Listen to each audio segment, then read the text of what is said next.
এই জন্য জালেমদের পক্ষ কোশ্চিন কালেও আমরা নিব না। একবার সুফিয়ান সাউরির নিকট ইমাম, বড় মতের ইমাম, তার কাছে একবার এসে একজন আগন্তুক বলল যে হযরত, আমি যে সুলতানের অধীনে কাজ করি, সেই সুলতান একটু উল্টাপাল্টা কাজ করে, বুঝুন তো। সুলতান মানে রাজা। সুফিয়ান সাউরির নিকট যখন প্রশ্ন করলো যে আমি এক সুলতানের অধীনে কাজ করি, সে একটু উল্টাপাল্টা কাজ করে, তো আমি তার জামাগুলো সেলাই করে দিই, খলিফার দায়িত্ব, অর্থাৎ দর্জির কাজ করি। তো হযরত, আপনি আমাকে বলেন আমি কি এই জালেমের সহযোগী হব কিনা? কথাটা বুঝতে পারছেন?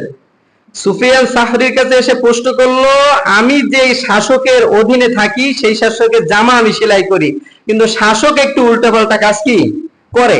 এখন আপনি আলেম মানুষ, আপনি একটু রায় দেন, আমি কি এই জামা সেলাই করার কারণে জালেমের সহযোগী হব কিনা?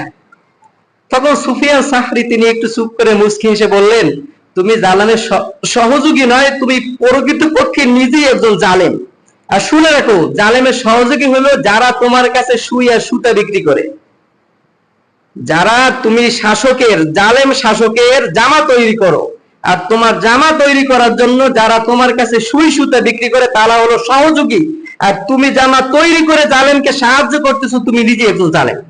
অতএব সময়ের দোহাই দিয়ে, প্রেক্ষাপটের দোহাই দিয়ে, বিভিন্ন তাল মাতাল করে আপনি ইসলাম থেকে কিন্তু খাদি যেতে পারবেন না। এই দায়বদ্ধতা থেকে, আপনি জালেমের জুলুম থেকে, জালেমের সহযোগী থেকে, জালেমের অন্তর্ভুক্ত থেকে যদি আপনি ইমানের দাবিতে ফিরে আসেন, আলহামদুলিল্লাহ, কিন্তু দোহাই দিয়ে ফিরে আসার কোনো সুযোগ নাই।